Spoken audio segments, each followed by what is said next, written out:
Es algo de lo que se habla mucho, por supuesto, en la cancha, pero sobre todo es algo de lo que se habla mucho. El fútbol es un relato, es una narración, y una liga es una suerte de novela. Y los jugadores tienen apodos, los jugadores representan camisetas que tienen determinadas características. Entonces es un cotejo que tiene mucho que ver con la palabra, y esto me parece esencial. Pertenezco a una generación que empezó a oír el fútbol en la radio.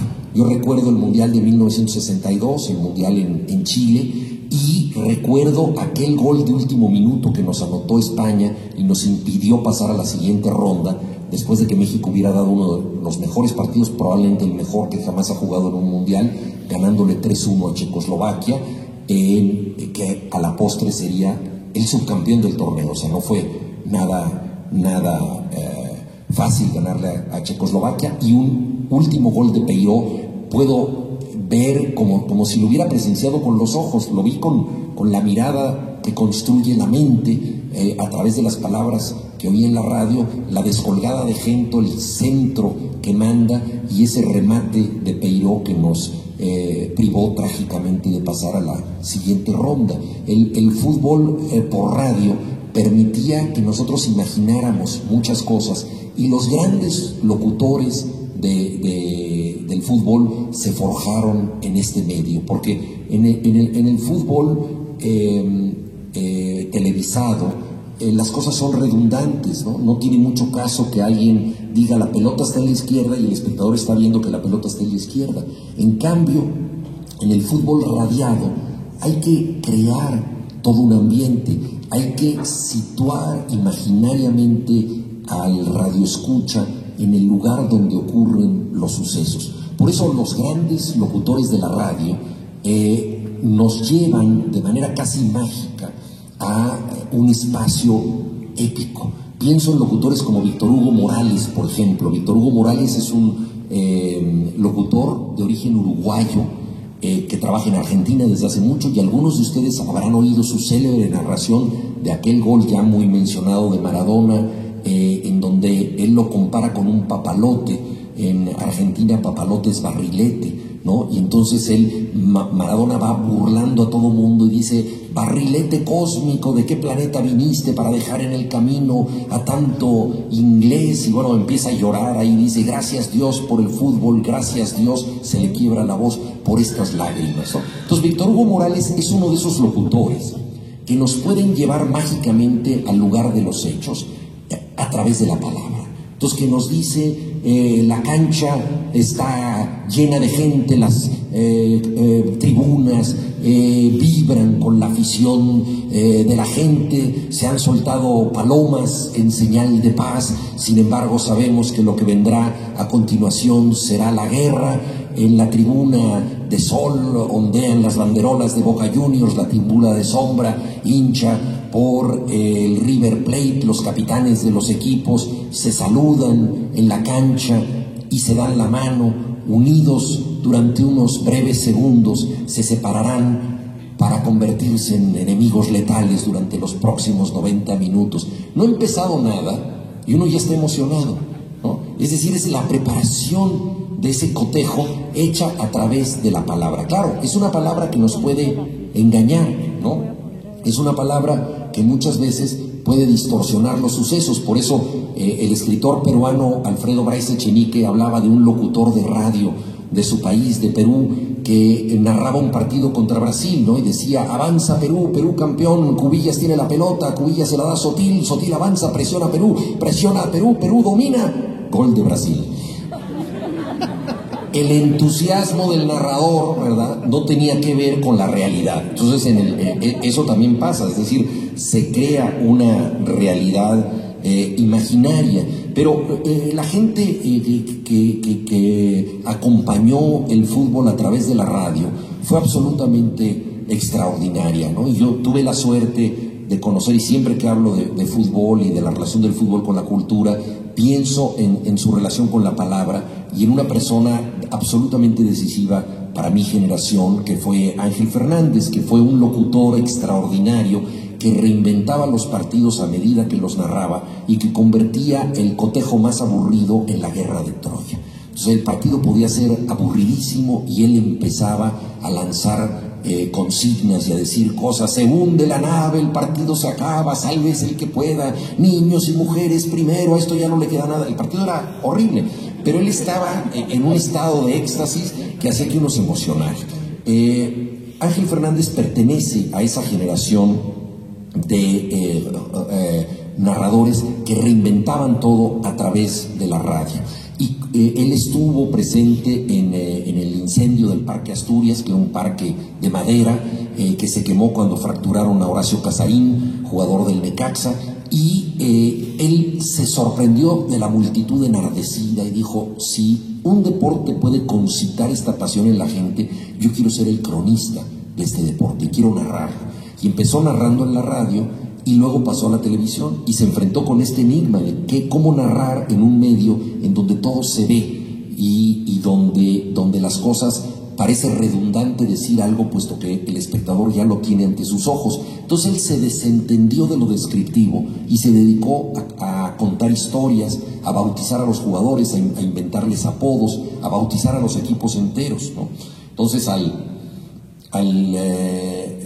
Cruz Azul le puso, que se llamaba Los Cementeros, era su apodo oficial, le puso La Máquina Celeste, un apodo mucho más poético. Contribuyó a que las Chivas Rayadas del Guadalajara se llamaran el Rebaño Sagrado. No lo inventó el apodo, pero lo popularizó. Al Estadio Azteca se enteró que estaba en un barrio que se llamaba Santa Úrsula, le llamó el Coloso de Santa Úrsula. Es decir, era este tipo de jugador. Al juego mismo le puso el juego del hombre, siguiendo una idea del antropólogo Desmond Morris. Entonces era un hombre muy culto, era un hombre con una gran formación y que podía reinventar el juego a través de la palabra. Entonces venía un fornido defensa alemán por la pradera derecha y en vez de decir esto que acabo yo de mencionar y que todo mundo estaba viendo en la televisión, decía: ahí viene Hans-Peter Briegel, que en alemán quiere decir Ferrocarriles Nacionales de Alemania, ¿no? Daba la idea de su poderío. Además, un nombre, son 3 nombres para describir una persona: Ferrocarriles Nacionales de Alemania. Debutaba un jugador con el equipo América, un novato que daba un partido extraordinario, se llamaba Cristóbal Ortega. Terminaba el partido, decía: señoras y señores, hemos vivido en el error, América descubrió a Cristóbal. Es decir, el descubrimiento de América al revés, ¿no? No era Cristóbal quien descubrió América, sino al revés, ¿no? Esto incluía, por supuesto, el disparate. En ocasiones él aludía a letras de corridos, poemas, chistes, lo que fuera, y de pronto en una ocasión la cámara enfoca el pecho de un jugador de la Unión Soviética que dice URSS, ¿no? Unión de Repúblicas Socialistas Soviéticas, estas siglas, solo que en alfabeto cirílico, que quiere decir CCCP. Ustedes se preguntarán qué quiere decir eso. Muy sencillo: cucurrucucú paloma. Locuras de ese tipo, de las que uno se acuerda para toda su vida, porque a mí me reveló Ángel Fernández que las palabras son símbolos mágicos. Es decir, que hay una diferencia entre describir literalmente la realidad y describirla literariamente. Describirla literariamente supone reinventar la realidad, hacerla más interesante, y eso es lo que tratan de lograr los escritores, los narradores. Naturalmente es una reflexión que hago ahora, no lo sabía en mi infancia, y sin embargo me cautivaba, me encandilaba esa manera de contar el mundo, porque el mundo era mejor si él lo narraba, al grado de que, por ejemplo, yo iba al estadio siempre con el radio de transistores para oír la narración de Ángel Fernández, que hacía que el partido fuera muchísimo más interesante. Es la única persona que yo he conocido en mi vida que se trata de una persona invadida de narración, enferma de narración. Digo yo que la diferencia entre lo literario y lo literal es que lo literal simplemente describe de manera eficaz el mundo y lo literario lo recrea. Pero Ángel Fernández era incapaz de literalidad, era incapaz de una frase común de cómo has estado, fíjate que estoy un poco cansado por esto. No podía hablar en ese tono jamás. Tuve la suerte de conocerlo para hacerle una entrevista, y desde el principio hasta el año de su muerte, en el 2006, nunca le oí nada que no fuera narrativo, que no fuera literario. Hablé por teléfono con enorme nerviosismo para solicitarle una entrevista y me dijo, oye, tu apellido, con esa voz metálica que tenía, ¿no? De los grandes locutores, dice, tu apellido me suena de algo, dice, ¿a qué se dedica tu padre? Le digo, no, pues es profesor de filosofía. Me dice, dice, es un amigo de Kant. Entonces, ya desde ahí entré en un territorio de fábula. Me dijo cómo llegar a su casa. Llegué a su casa para la entrevista concertada. Él mismo abrió el zaguán y yo no me di cuenta que atrás de mí venía un jardinero con una guadaña de esas con las que cortan el pasto, ¿no? Y entonces no me di cuenta. Abre la puerta. Yo iba a cerrar la puerta y me dice, espérate, atrás de ti viene Excalibur, ¿no? Entonces, la guadaña así, la espada mágica, ¿no? Y entonces él, todo lo que yo le escuché jamás fue absolutamente narrativo. Era una persona en un estado de enfermedad narrativa. En una ocasión presentamos juntos libros de historia del fútbol y él llegó tardísimo, pero él tenía excusas para todo por su magnífica manera de hablar. Estábamos en la Casa Universitaria del Libro, que se encuentra en la calle de Puebla, en la Ciudad de México, y en contraesquina está la iglesia de la Compañía de Jesús.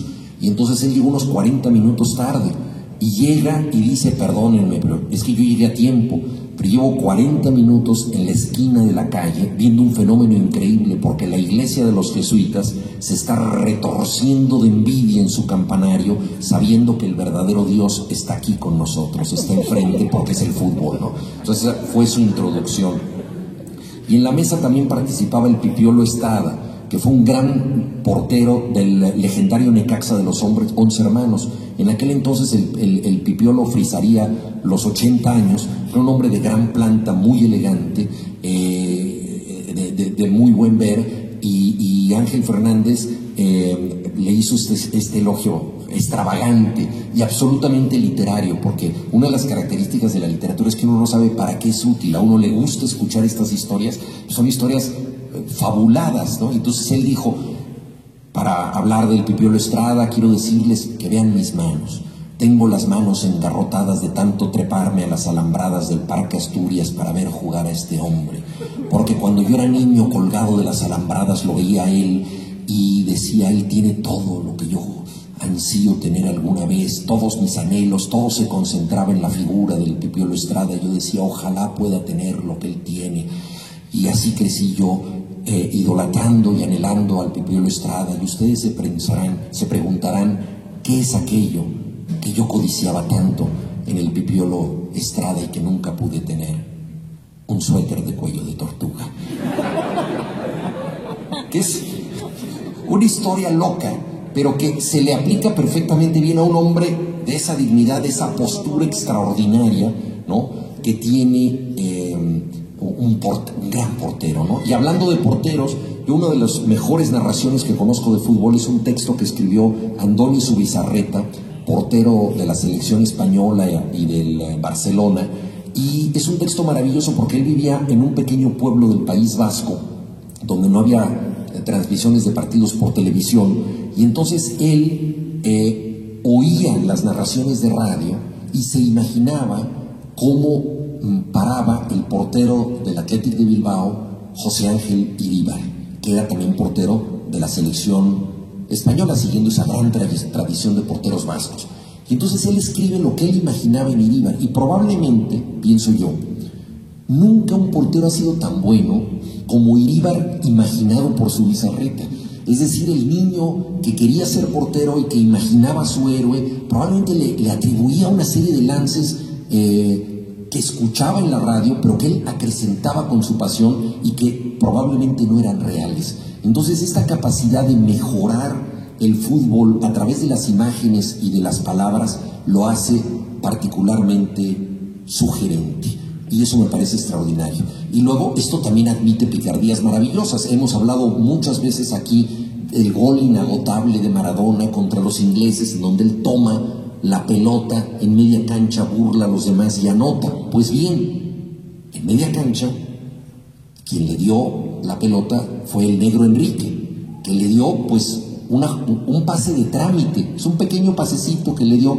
Entonces Diego hace aquella jugada de locura se reúnen en el abrazo todos los argentinos y el negro Enrique le dice, ¿viste qué pase de gol te puse? Y en efecto, técnicamente era un pase de gol, ¿no? Entonces, la palabra agranda las jugadas de otra manera. Y esto lo ha contado muy bien Jorge Valdano en una ocasión en que él trataba de reflexionar sobre las emociones que puede sentir un futbolista y la palabra, y cómo incluso los grandes protagonistas del juego necesitan de las palabras de los otros para entender lo que hacen. Eso me parece que es también una cosa que dignifica mucho a los cronistas. ¿Y qué pasa? Obviamente, no solo en el territorio del fútbol.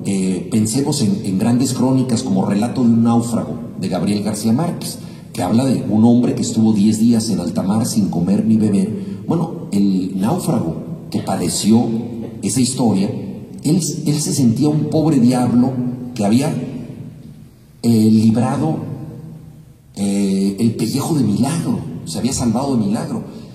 Y solo supo que era un personaje cuando leyó la crónica de García Márquez. Ahí supo que lo que le había pasado era una historia, y no solo una historia, era una gran historia, y entendió su propia suerte. Entonces, a veces las palabras sirven para que el propio protagonista sepa lo que hizo. Y la historia de Valdano tiene que ver también con aquel Mundial de México en el 86, cuando él gana la final, anota un gol en la final y sabe que es el mejor momento de su vida. Es Valdano, como ustedes saben, un hombre de palabras al que le gusta reflexionar en esos términos, y él piensa, dice, qué maravilla tener en mis manos esta felicidad, porque esta felicidad no solo me va a hacer feliz ahora bajo el sol del Estadio Azteca, sino que va a ser como una especie de reserva de felicidad para toda mi vida. Durante muchos momentos de mi vida, cada vez que yo me sienta mal, voy a poder acudir a este momento para sentirme mejor. Es mi capital de felicidad para siempre, así lo atesora. Y en ese momento que piensa eso todavía en la cancha, dice, me dan ganas de llorar, qué emoción. Dice, no voy a esperar a que acabe el partido, ¿no? Acaba el partido, se abraza con sus compañeros y no llora. Dice, bueno, pues quiero darme un momento a mí para tener esta emoción conmigo mismo. Va al vestidor, se encierra en un gabinete en el vestidor y dice, ahora sí, a chillar se ha dicho. Y no puede hacerlo. Dice, ah, caray, ¿qué pasa? Es el mejor momento de mi vida y no puedo soltar mi emoción.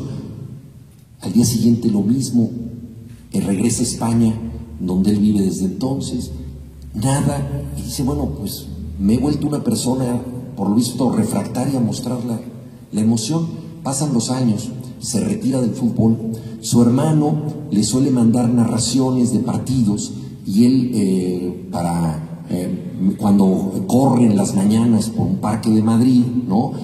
Suele llevar algunas narraciones pues, para no aburrirse tanto con la carrera, y al azar vas cogiendo narraciones, y quiso la casualidad que un día pusiera una narración precisamente contada por Víctor Hugo Morales, este gran narrador, en donde él oye la final de México 86 y el gol que él mete, y al oír las palabras del locutor le viene la emoción más fuerte que nunca, y después de tanto tiempo logra dar rienda suelta a sus sentimientos y empieza a llorar en un parque, y se esconde detrás de un árbol para que no lo vean, y dice, ese es el efecto de la palabra. O sea, yo ya lo había vivido, yo ya lo sabía, yo lo tenía dentro de mí y lo reviví, como cuando alguien nos dice algo que nos conmueve, que es algo que de alguna manera podemos ya saber, pero nos lo dice la persona correcta, de la forma correcta, y es el peso que pueden tener las palabras dentro de nosotros. Y yo creo que eso es lo que podemos nosotros asociar entre palabra y fútbol, estas narraciones, esta visión de dos cosas que a mi modo de ver son inseparables. Ya para terminar, quisiera decir que el fútbol también creo que tiene que ver con una noción cultural muy importante, y esto no es ocioso decirlo en Ciudad Juárez, que es un bastión de esto, que es la identidad.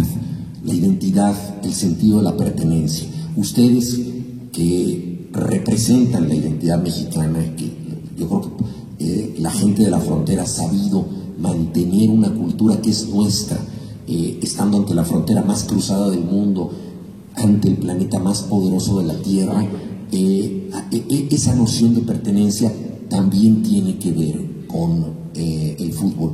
Por eso cuando yo escribí el libro Los 11 de la tribu, yo le puse este título porque los futbolistas en los grandes días no solo representan un equipo, representan algo que los trasciende, ¿no?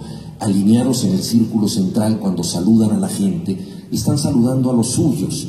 En ese momento son los 11 que representan a un colegio, a una universidad, a un sindicato, a una iglesia, a una ciudad, a un país. Son los nuestros, los 11 de la tribu. Y eso le da al fútbol una dimensión de pertenencia, yo creo que muy especial. Todos los deportes tienen que ver con esto. Y desgraciadamente los directivos mexicanos atentan contra esta identidad y contra este sentido de la pertenencia, malbaratando jugadores, vendiendo la franquicia de un equipo, haciendo que un equipo tan tradicional como el Atlante, el equipo del pueblo, juegue en Cancún, el Necaxa, equipo típico de la capital de México, juegue en Aguascalientes, etcétera. Ustedes saben cómo es esta situación. Es una afrenta a la afición que ha decidido apoyar unos colores y no otros. Y el sentido de pertenencia nos lleva a pensar que nuestro equipo va a ser siempre el más significativo, aunque los resultados no lo acompañen. Y eso es un hecho. Por eso los aficionados al Atlas, ¿verdad?, que dicen, le voy al Atlas aunque gane, ¿no? No tiene que ver con esos méritos vulgares y fáciles que son los récords, ¿no? El ser de un equipo, el pertenecer a un equipo. Hay un poema muy hermoso de Fernando Pessoa, el gran poeta portugués, que tiene que ver con esto, que es un poema. Fernando Pessoa era un poeta alucinante porque él escribió en un momento de la poesía portuguesa en la que no había una gran tradición poética. Entonces él decidió inventar a sus precursores, decidió inventar su tradición y se convirtió en muchos poetas. Entonces a cada uno le asignó una biografía imaginaria, un estilo literario, una manera de ser, para después él, Fernando Pessoa, escribir después de todos ellos, ¿no? Y uno de ellos es Alberto Caeiro, que es un poeta de pueblo, es un poeta bucólico, es un poeta que habla de cabras, que habla de paisaje, es un poeta muy elemental y muy profundo. Y ese poeta elemental dice una cosa sobre el río de su pueblo y lo compara con el Tajo, el gran río de Portugal. Y dice, el río de mi pueblo no es más grande que el Tajo. Por el Tajo se va al mar, por ahí salen los navegantes, por ahí salió Enrique el Conquistador, por ahí se ha descubierto el mundo, por ahí salió Magallanes, etc. Dice, pero el río de mi pueblo sí es más grande que el Tajo, porque es el río de mi pueblo. Es una idea que a mí me parece muy entrañable. Es decir, lo nuestro es siempre lo mejor, en el sentido de que estamos cerca, en que pertenecemos, digo, sin caer en nacionalismos y en distorsiones de esta idea.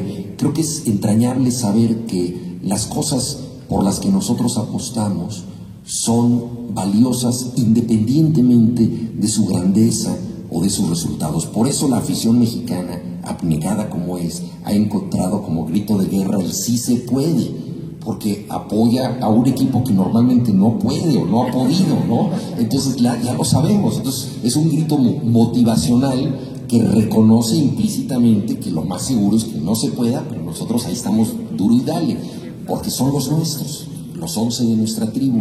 Y yo creo que tiene que ver el fútbol con esto. Ahora concluyo, después de hablar del fútbol, la representación, su relación con la palabra y todo, me quedo pensando en una cosa. O sea, hay algo que solo es fútbol y eso también hay que defenderlo. O sea, no todo puede ser decir, bueno, el fútbol es importante porque da valores, el fútbol es importante porque nos da sensación de pertenencia, el fútbol es importante porque nos permite asociarlo con la palabra. Todo eso es esencial, todo eso es importante, pero el fútbol es misteriosamente fútbol. Y eso también, esa sensación casi primitiva que nos alimenta al ver el fútbol, pues no se puede perder. O sea, tampoco podemos racionalizarlo tanto, creo yo. Por eso concluyo con un pequeño cuento que escribió un escritor argentino, Roberto Fontana Rosa. Siendo él escritor y dibujante maravilloso, el caricaturista de Buggy el Aceitoso, Inodoro Pereira y muchos otros personajes, gran hincha del Rosario Central. Por cierto, Rosario Central es probablemente el único equipo del mundo que lleva en su camiseta una obra de arte, que es un dibujo de Fontana Rosa, el Canalla Man, porque ellos son los canallas. Entonces es un aficionado canalla dibujado por Fontana Rosa. Entonces este hombre que se dedicó a reflexionar desde la palabra hacia el fútbol, hizo esta historia que se llama El viejo y el árbol, que trata de la esencia irreductible del fútbol. Podemos compararlo con muchas cosas, pero no deja de ser fútbol, y eso es lo bueno. La historia de un intelectual, un escritor ya viejo, aficionado al fútbol, que todos los días va a ver los entrenamientos y los partidos así de un equipo de barriada, y lo sigue y está ahí. Y llega un muchacho que lo ha leído, que lo admira mucho, se siente en la misma banca que él, y pues de manera un poco impertinente el muchacho quiere hablar con el escritor, que lo único que quiere es ver el partido, pero bueno, se sienta al lado de él. Y entonces le dice: oiga, maestro, quisiera platicar con usted. Es que yo entiendo que usted, que es un hombre tan culto, ve muchas cosas en el fútbol, y usted ve muchas cosas en el fútbol. Dice: a ver, maestro, ¿le parece que el fútbol es teatro? El escritor dice: bueno, sí, el fútbol es teatro porque es un arte de las simulaciones, hay un coro griego que es el público, y el fútbol tiene que ver con la representación y todo. Maestro, ¿y el fútbol es cuento? Sí, bueno, sí es cuento, porque todo partido es un relato, y entonces tiene un planteamiento, tiene un nudo argumental, tiene un desenlace, a veces fatal, a veces feliz, pero sí, el fútbol es cuento. ¿Y el fútbol es ballet? Sí, claro, es ballet por la danza que tienen los futbolistas, las coreografías involuntarias en la cancha, todo eso. Y el fútbol es artes plásticas. Bueno, sí, el cromatismo de los colores. El fútbol es artes plásticas por las camisetas que combinan y todo. Y de pronto ve que el árbitro comete un error, se levanta y le dice: árbitro, concha de tu madre, dice el maestro. Y el muchacho le pregunta: maestro, ¿y eso qué es? Dice: eso es fútbol. Hay esa esencia, pues, en el fútbol, ¿no? En su intensa teatralidad. El fútbol puede parecer muchas cosas, pero al final depende siempre de un impulso elemental, primitivo, ¿no? El mismo impulso con el que hace milenios alguien descubrió en un sitio cualquiera que una circunferencia podía ser un objeto mágico, es decir, una pelota que no se mancha. Muchas gracias.